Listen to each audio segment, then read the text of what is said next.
Kentucky's only bringing a couple of their top 7 or 8 back. And one of those guys that they're bringing back is a young man by the name of Otega Oweh, preseason All-American for this kid. I think he very much has to be in the conversation. Maybe. First teamish. You know why teamish. not?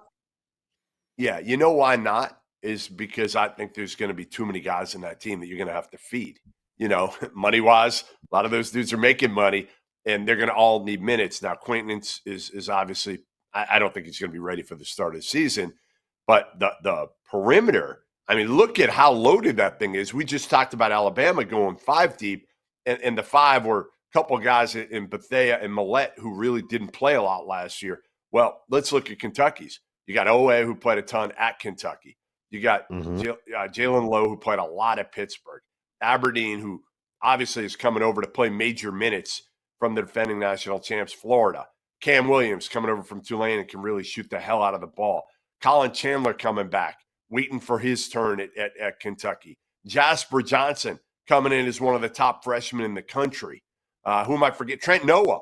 You and I saw go off in a game at Rupp last year and kind of saved Kentucky against Tennessee.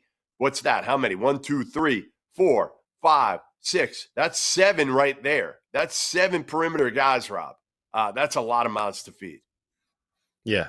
No, look, I'm not disagreeing with you at all there. They probably go 11 or 12 deep at this point. And we've seen Mark Pope play that many guys, but that's going to be the balancing act for him, right? It's not, and that's a good problem to have, but it's still a problem that you have to kind of, maybe calling it a problem is a wrong phrasing, and that'll probably get aggregated by Kentucky accounts, and I'm going to get yelled at for it, but that is going to be an obstacle that that Mark Pope has to find a way to be able to navigate, because if you have 1 or 2 guys that are upset in your locker room about the minutes that they are going to be getting, making sure that they're happy with those NIL paychecks that keep coming in is probably going to be the key for Mark Pope to kind of keep this thing going. But I will say this about Kentucky, right? Like, I don't think Oweh coming back has anywhere near the impact on what Kentucky's season could be as Filan coming back does for Alabama, or Pettiford coming back does for Auburn. I think that takes both of those teams from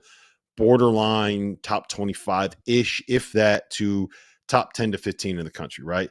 Whereas with Kentucky, I think that getting Oweh takes them from being like a top 8 to 10 team in America to like, we really got to have a conversation about whether or not this team could be the number 1 team, could be the best team in college basketball.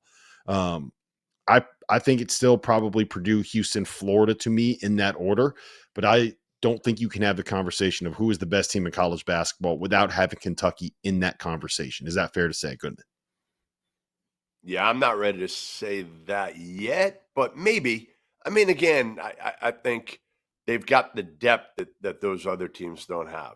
But when you're talking about the top 7, I'm not sure. I want to see what how he comes back from his injury. I think he's a huge key. And obviously, Diabate is awesome. Like, coming over from Alabama, I think that's probably their most underrated pickup, and maybe the most important pickup for them in the offseason. But yeah, like they're in the mix, I guess. I don't think they're in the mix for the preseason number 1 for me, but they're somewhere from 4 to 8. And again, it's going to be figuring out role allocation for them. And, to me, up front, I think is going to be huge for them is how they figure what's going to be really out. interesting? What's going to be really interesting about this Kentucky team is that they don't really have a ton of size, right? Like, they got some big guys, but it's not like a team where you look at them and say, I don't know how you're going to be able to deal with that front line a la of Florida, kind of like that, right? And they have some really good guards, but they don't have a ton of just like flat out shooters, absolute snipers. So I'm kind of looking at them like, what is the identity of this group going to be, and how is Mark Pope going to make it all work? And it's less. Well, it's like Cam Williams. That's why Cam Williams kind of needs to get on the court, but like, how? I mean, he's probably their best pure shooter on this team. Yeah. Right. The guys that are like down the depth chart, and it's going to be interesting too to see in this day and age of guys getting paid, where we know Kentucky's payroll is higher than anybody's in the country right now. How much does that factor in, if at all, for Mark Pope, number 1? and also within the locker room a little bit.